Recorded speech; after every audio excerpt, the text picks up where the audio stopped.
Yes. Actually, first I'd like to tell for the newcomers all about the Affordable Bicycle Committee.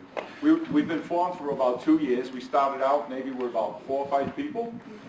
And since then, we have a Facebook page of about over 100, and we send out over 100 emails now. So a lot of people have developed an interest in biking in Fall River, developing lanes, bike paths, what have you. And without further ado, I'd like to introduce a very special person to this committee, Julie Kelly. And Julie is from Mass in Motion.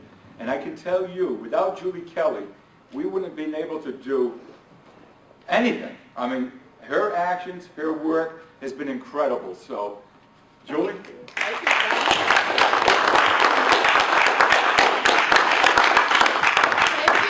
Thank you very much, Brian.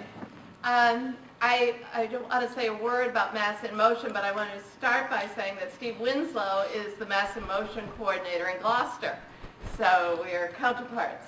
And I expect we might have Pauline Hamill from New Bedford as well join us. And I have to say that I think Mass in Motion is a really brilliant concept from the Center for Disease Control and really it's the way things are going that our health is more about where we live, the place we live, even more so than what we eat and how much medical care we get. And the thinking there is that if cities and towns encourage people to get up, to get out, to walk, to bicycle, to have access to the food that is grown within their local area, they will just naturally be more healthy. And it's that combination of working, health departments working with planning departments, working with highways and traffic that are going to create an infrastructure where people are willing and happy, and police departments where feeling safe enough to get up and get out and take back their communities. And so it's an empowerment program, and we are just completing 3 years with Mass in Motion, and hopefully we'll have met Steve a couple of years ago at a Mass in Motion program. And I had just started working on bicycle pathways and thinking here in Fall River. And I saw someone who was from the city of Somerville. And I approached that person. His name is Arne Franson, and he's from the Mayor's Office of Strategic Planning and Community Development. And what a title. And so I went up to him and said, Somerville, I want to hear all about your bikeways in Somerville. Fall River is similar size, similar density. And he said, well, you don't want to talk to me. You want to talk to that guy over there, Steve Winslow. So Steve was instrumental in Bike Somerville. He also is on the board and founded Bike to the Sea, that's coordinating the development of a trail north of Boston. He has served on the Mass Bike Board and as Massachusetts representative to the East Coast Greenway Alliance. He worked as project manager for Bike Somerville and is now currently in Gloucester. So I would like to welcome Steve. Thank you, Julie, for having me. So it's great to see the great energy that's coming in Fall River, and it's exciting to see that happening. It's always great to see a new community get energized around cycling, and that's what really it takes. So I wore this tie today because I always like talking about this tie. I picked this. It was actually, I think, in the UN shop in New York or something like that. But it intrigued me because this was designed by a 13-year-old, and it has all these transportation things, and this little guy floating above it in a balloon. But there's no pedestrians, no cyclists, and that's one of the challenges we face. Is that we have a generation of young people who have grown up in a society that was built around the car. So they're not really in tune to walking and cycling, and that's one thing we have to really think of going forward. And often when I think of what the effort is in terms of Mass in Motion and trying to recreate communities is to make it safe for that 8-year-old. And that's just something to keep in mind as we go forward. So Maybe if we get the lights a little bit, and then I can start to do that. So just an overview, just covering how to approach it. It sounds like you've made some steps, so that's great. But just some of the things that I've learned from Somerville, so why don't I get right into it? One of the key things I've always found is just trying to do an initial assessment of existing conditions. I did this a little bit more in Gloucester than Somerville. But it's just basically trying to find out what is the lay of the land now in terms of cycling. Where are people cycling now? Where are perhaps some of the gaps in that? Where are the future plans? So those are the type of things. You can look and reach out to your local. I think what is it, Narragansett Bay, Wheelman down here. Where are their cycle routes? And one of the things on the slide here, Rural Bike Maps. They would reach out to all the local cyclists and say, hey, where do you go? And that's showing Fall River. There's unfortunately not really some bike routes here. So that tells you something, because they tried to ask local cyclists, where's your favorite route? And they would mark those in green. And where would you ride and feel safe, but maybe it's a little bit more traffic? They would mark those in pink. Other streets, they would just show them there. So that's one other tool. So, the type of thing. And the other thing, I don't know, when Nicole Friedman from Boston was here, when she came into Boston, she actually used some new apps, some smartphone apps. So she actually asked local cyclists to plug into this app. They would ride around. That app would track where they rode, and that was all congregated into kind of the major route. So that's a whole other type of thing to look at. If you have that density of cycling, that's the question. The other thing that I've always also found effective is, and I don't know what the planning agency is here, but every community collects crash data. And that crash data will have data on pedestrian accidents and bicycle accidents. And that tells you a couple things. It tells you places where there's some safety issues related to cycling and walking. It also tells you something that people are cycling in a spot. So it does, it's an indication of where people are cycling and where some of the unsafe spots are. So that is data that you can either gather from your local police department or your regional planning agency or authority. So that can, that data all ends up at the state level, and you can get maps of that. So that's the other type of thing I've done. It just shows you, like in Gloucester, along where, if you've been up there with a fisherman at the wheel statue, that's called Stacy Boulevard. And there's just a series of bicycle accidents right along there. So that's one of the places we're targeting. Right now we just did some sharrows there. We're looking at putting in bike lanes ultimately. But that safety is one way to motivate local people and your counselors to make improvements and put some resources in there. So looking at safety is one thing. Another thing is related to the census, the U.S. Census folks. They do take surveys of journey to work. So getting a sense of what percentage of people in your community are actually cycling almost on a daily basis. And one of the key things is there, if you look at a nationwide level in the United States, the communities that have the highest level of bicycling tend to be college towns. So that's one advantage like Cambridge and Somerville have, is that those are pretty collegiate towns, and they have, I think, Somerville was approaching 3%, and Cambridge was 5 or 7%. They have a lot more cycling. In a place like Malden, where I live, it's 0.5%. And a couple things, that's just less cyclists to try to get in the bike club, so it's great you guys are here and you're getting a lot of people involved. That's fantastic. The other challenge is that there's studies, especially out of Germany. What they did was back in the 70s, they sort of did a crash program in terms of cycling improvements. And they found in communities where they reached about 5 to 7% of people cycling, you all of a sudden saw a real dip in the terms of bicycle accidents. That if you get a critical mass of cyclists, then you get more safety improvements. So if you have lower percentages, it's the safety is a balance. So just one of the things, colleges. If you have transit around Somerville, Malden, you have transit stops that become a hub for where people can cycle to.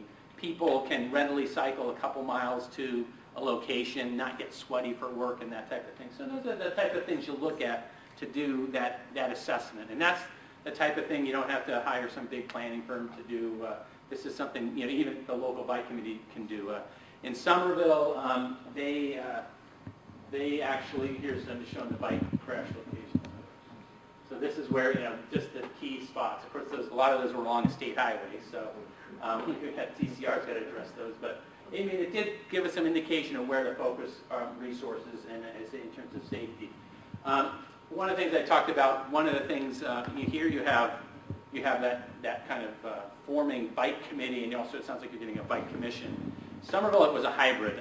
They started out as a bike committee outside the city, city structure. They were integrated into a bicycle advisory committee, and most of those people came in, and they did not no longer had that distinction. But that group of people developed the bike map called Somerville by Bike, and that is online. And that, you know, even before I came into Somerville, that laid out the basic routes, the major routes that cyclists in Somerville identified. And one of the advantages of that is as road improvements projects come up, then you can make sure that whether it's a local project or a state or a federal project, you can get the improvements you need for cyclists when that's happening. Because you know, roads, they get reconstructed, they get restriped usually on a 3-year cycle. They get reconstructed on a 20-year cycle. So getting a plan and knowing where your priorities are, that will allow things to happen and improve over time.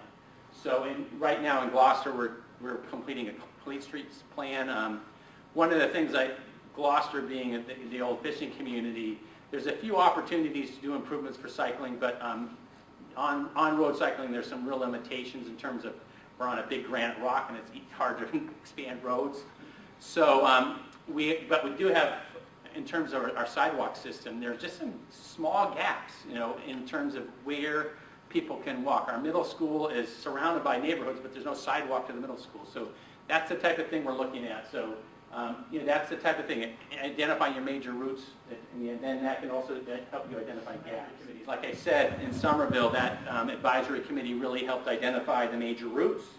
The other thing that can also help they can work on is as developments come up, they can help review those. So, you know, one of the key things in just terms of pedestrian and cycling planning is to make sure that you have buildings that get put up that accommodate cycling and walking. So you don't have acres of parking and then where people need to get.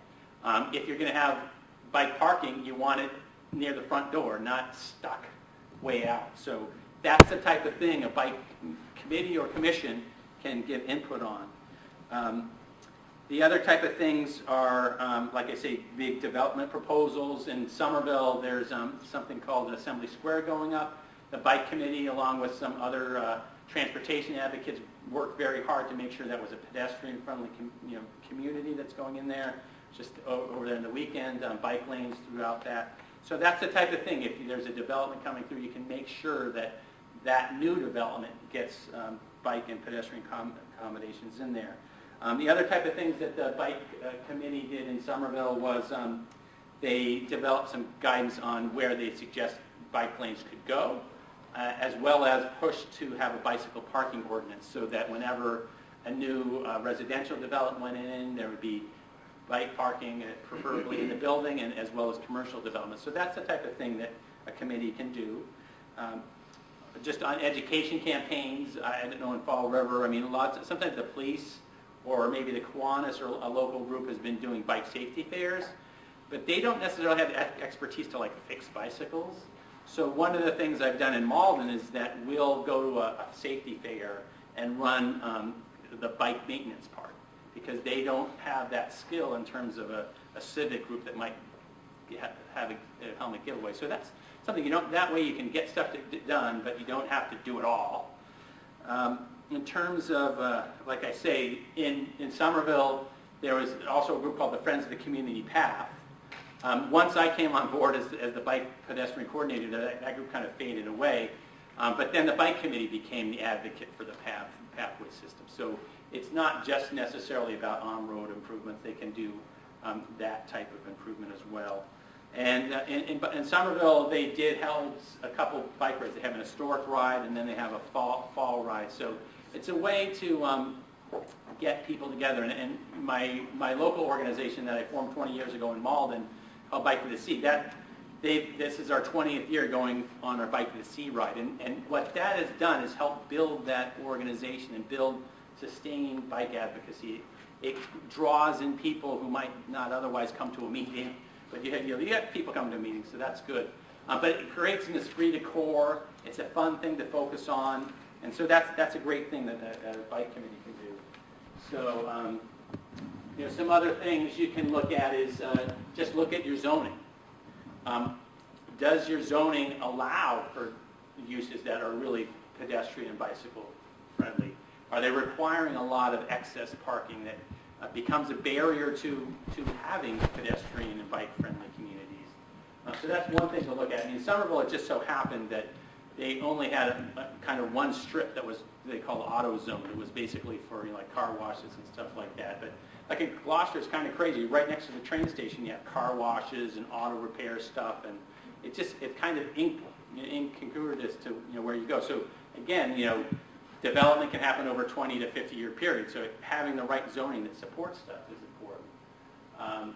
So that's just something to look at, and that's something a bike committee could do. The other thing is I also always talk about, it's not just about the physical infrastructure. Another thing is to try to create the bicycle community. And that's things like, a cycling shop. Now, right now, I don't think there actually is a cycle shop in Fall River. So that's kind of a simple sign that, and it's hard because what I've noticed in the communities around Malden, the Malden Cycle Centers closed soon after we started our bike group. A lot of people, there was a lot of bicycle shop owners who started in the 50s or 70s. And what happened was when they came to retirement age, they had a building. And that building was their retirement. They sold it, became a liquor store or something else, kitchen repair or something. So that's the type of thing. It's been hard to get new bike shops going. One of the things I'm working on in Gloucester is there's a young couple that's interested, and we're working on a nonprofit model where perhaps they'll get going. They're doing repairs out of the house and going to people's houses, and then they've actually set up a nonprofit that is going to work to help do repairs on a nonprofit level. In Cambridge, there's something called Broadway Bicycle School, which is a community bike shop that focuses on used bikes. Because that's another thing in the cycling community. There's a lot of varieties. There's people who go out and buy the $1,200 bikes. Then there's people that will get the one from the yard sale or from Walmart. And you need people to and people will be shocked when they go into a bike shop and have bought a $110 bike, and someone tells them it's $75 to fix it. It's just kind of this thing. So. Or they might not know, like I say, when I was a kid, we learned from each other how to fix a flat tire. Kids today don't know that. So that's one of the things to think about in creating that culture of cycling, is to think about those type of things. I know I saw Nicole Friedman's presentation, and she talked about the great bicycle education they're doing, and that's another type of thing to do is getting kids familiarized with cycling. So those are all the type of things that help promote cycling beyond just doing bike lanes and things. Having your Facebook page, having rides, really creating that culture that promotes cycling and encourages new people to get involved. In Malden, my bike group, I make a habit. People kind of know to drop off old bikes at my house, and I'll fix them up if they're not in too bad repair, and I sell them back for $2. And it's like, I don't want to give them away necessarily, but people are so happy.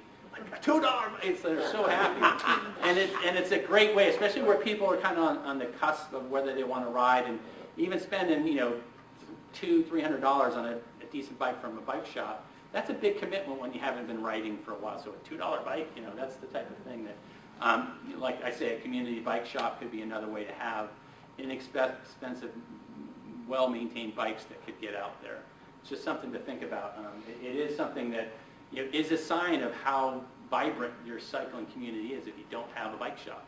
It's just one of those things. If you don't have a bike shop, you're obviously not there supporting things. I sometimes wish we're giving tax breaks to wind turbines. I wish we would give tax breaks to bike shops, but maybe that's something to work on.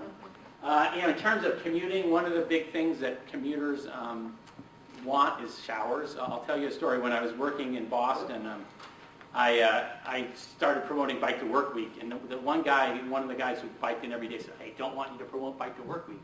We only have one shower. We're going to run out of hot water."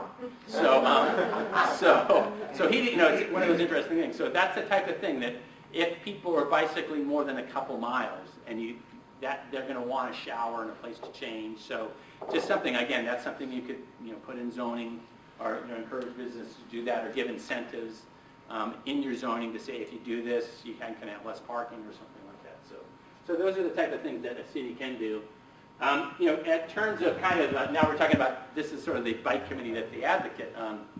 Talk a little bit about really knowing who your local players are. In terms of most smaller cities, the Department of Public Works is a critical group, or the head of the DPW. They control the resources that maintain those roads and infrastructure on a daily basis. They're making the decisions about what gets striped and that type of thing. So that's a critical person to be involved with. You may have a city engineer or a city traffic engineer or some sort of traffic planner who helps set the timing on lights, who might oversee those crews that are out marking sidewalks and crosswalks and stuff like that. So that's someone to know. Traffic commission. Most communities have something called the traffic commission. They set the rules and regulations of the road. So to get a bike lane, what you want to do is check your traffic regulations. Do you even have something in your traffic regulations that makes that legal? And the other thing, if you don't, it's not in your traffic regulations, the police can't enforce that if someone's driving it and that type of thing. So you have to look at that as one part. I say community development. I've worked in Malden, Somerville, and now Gloucester Community Development. Community development departments can have grant writers who can go out and get money. They might have grants themselves that can be used to do these things. They have connections. They tend to do a little bit more long-term planning. The challenges of working with DPWs is like their mindset is everything's a crisis almost sometimes. It's like, so they're always hustling around getting stuff done, and to focus on the short-term thing is their focus, and trying to get them to say, hey, next time when you strike, could you put in a bike lane or something? Like they don't. You have to give them the template and make that easy for them. The other thing I say about DPWs is it's very important to try to bring something to the table. They're always have more demands on their resources than they have. So, like in Gloucester, through the Mass in Motion program, for $300, we bought the stencil for the Sharrows. They already had the equipment to paint stuff. They just didn't have the particular stencil they needed to do it. So we bought them for that, and then I went down and marked them where they should go, and they started doing them. So that's the type of thing the DPWs might not have the technical expertise you need, or may not have that unique resources that a bike committee could bring. So that's kind of the staffing. You have the bike committee over there, and what I talk about is to make this stuff all happen. You call it power triangle, is to get all these groups working together. Because you as a bike committee, you can have your ideas, you can come up with the routes, but you got day jobs and other type of things in your life. To go out there and actually have to be with the striping crew at 2 in the morning is not something you're going to do like I was doing in Somerville. So you need staff to work on that. And what does that staff respond to? Responds to the mayor, responds to the council. So you need all these three groups of people working together. So you need the bike committee with its vision as what it wants bicycling in Fall River to be. You need to be talking to your mayor and your council to say what that vision is. And then have a good relationship with those staff people so that you have a working relationship and are touching base with them, that they're fixing the potholes right and getting, finding out about those opportunities. Every community gets Chapter 90 money to fix their roads. So trying to find out when the roads are going to get fixed. Can you do something for cycling when that all happens? So that's just a real key to, that's the way you can get advocacy to happen as a community. So, and this is in Somerville. We were able, the bike committee was pushing on Beacon Street, hit bike lanes. Those are, we got bike lanes in. We went from 75 bicyclists an hour to over 150 by getting those bicycle lanes in. So it's a tremendous amount, but that also shows you that in Somerville we had 75 bicycles an hour to begin with. So it just shows, the potential is there. Whether there's a road in Fall River right now that has that many, that's a challenge. So, but and then there's been sharrows, and even my successors, they've gotten more bike lanes in, and more sharrows around town. They basically have taken that route map that was worked on 7-8 years ago and done bicycle improvements all on that, and at a very modest price. I know Nicole talked about it's about $30,000 or $40,000 a mile to do bike lanes, and that was about what we were finding in Somerville. The sharrows are, if you do the thermoplastic ones, they're about $300 a pop, and you have to do them like every 300 feet. So that can be expensive too. In Gloucester, like I said, we got the $300 stencil. The DPW said, well, we have this more durable paint. Some of them are wearing out after a year, but some of them are not. So maybe they'll just have to go out and do it. But it's a $300 investment versus and getting more done. So it's just various ways to get stuff done. Obviously another thing to do as a bike committee is to take advantage of the state and federal laws that are out there. There is the Bike and Pedestrian Access Law that says accommodations need to be made in state projects, unless there's some good reason not to. And there's also, and out of that is now the Mass DOT Context-Sensitive Design Manual, which says and sets the standards. So, and one of the things I've seen since that these laws and this manual have come into effect is that you still need cyclists and people to say we want this. There is a waiver process. There are engineers, if they don't hear and see people wanting these facilities, they can figure out ways to kind of say, this is not enough right of way or whatever. You do have to push at times. They're not automatically going to do this unless there's someone there, even though at least now you have the law on your side, where before they didn't have to do something. Now you have a tool to say, hey, law's on our side, I'm here, I want to see that happen. And it worked in Everett. I don't know if you're familiar. The one road you can bicycle on between Everett and Boston, which opens up to like New Hampshire and Maine, is Route 99, where they have grocery trucks, gas trucks, and we pushed them to have bike lanes on that, so they're going to have bike lanes on that. The neighborhood was very upset. A teenage girl had been killed crossing to a bus stop. They insisted on getting a crosswalk with a light. That did happen. So all because of that law and groups like Livable Streets and that type of thing. So it's all stuff, but someone had to be there to say, this is important, this is our priority, and make it happen when it happens. So, let's see. So, and I say seize opportunities as those streets are coming up. Make sure these are in Somerville, all these things that are happening. Somerville Avenue now has bike lanes. Lagoon Square, Davis Square, they just improved the community path there. Assembly Square, this whole new 40-acre development is going to be walkable streets, bike lanes, everything like that. So all these things at Broadway, East Somerville, a road diet. They're going from 4 lanes to 2 lanes, and that was in part. I was there, and I said, this road's over-designed. I think it can be narrower, and we got people to buy into that. So and the community wanted to see that. They didn't want a 4-lane highway to IKEA, and they want the IKEA, but not that 4-lane highway. By the way, just to interject, that's what he's talking about is some street that's very much like Plymouth Ave, Fall River. So so this is just some of the stuff they're covering. So I think that's the first part of my presentation. Just funding opportunities. Like I say, it can be city capital funds, federal and state transportation money. Like every community gets this Chapter 90 fund, and they're spending that every year on paving roads, sidewalks, whatever. So making sure you have the ear of the mayor and the DPW director to say, hey, when you're repaving that road over there, do this improvement or fix those potholes or move that line over or put some sharrows down, that type of thing. One thing we're looking at in Gloucester is safe routes to school money. Hopefully that will stay in the next federal transportation bill. But queuing up the school around schools for potential improvements. That's going to be more pedestrian stuff. But again, it's another source of potential funding.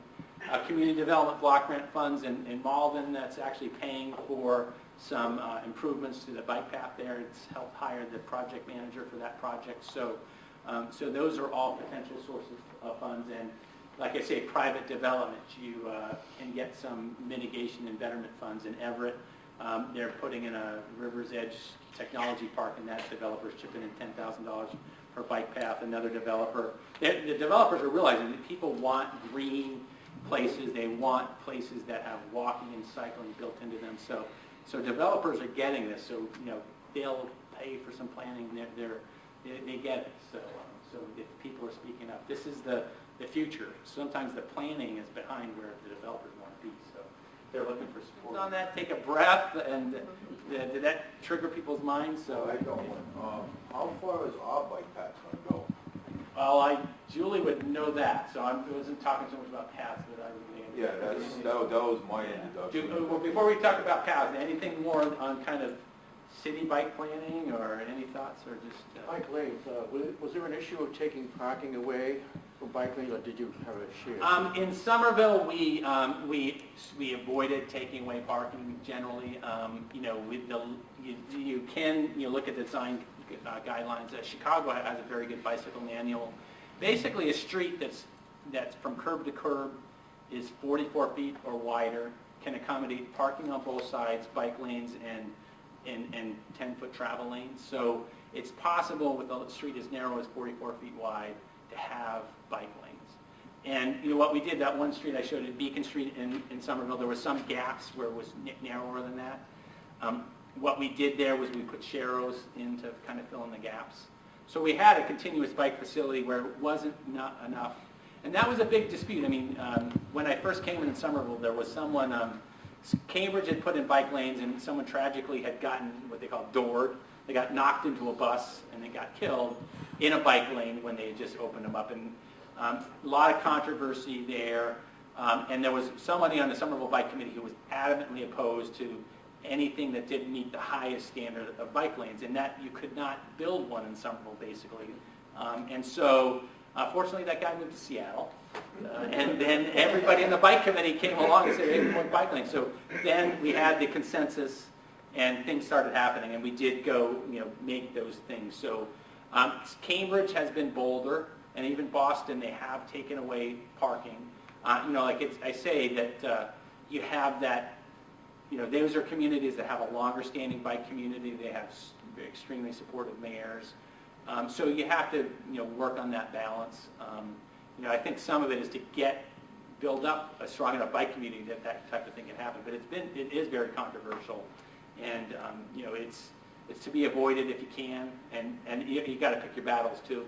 I mean, can you sort of solve something with a sharrow initially, and then if it's proven? The thing is, if you get people cycling, you can look at the safety data, you can look at other type of things to say things. But in Somerville, I even had a situation where there was about 20 cars parked near the end of the bike path, and we had 500 people an hour walking through there. And I said, why don't we move those cars out of there, because we have so many people walking there. And even that the traffic department said, oh, we're going to lose that parking revenue. And so even there where we had the traffic engineering has this thing of, your priority user, and so you should put the resources to the priority user. So even though the numbers favor the pedestrians, there's still the revenue and the psychology, even in a place like Somerville, it can work against you. So, so you have to pick your battle and see, what the alternatives are. But you can do a lot with bike lanes and sharrows, and then if there's some fundamental battle, then you got to look and see it at a neighborhood by neighborhood basis. I mean, you have to look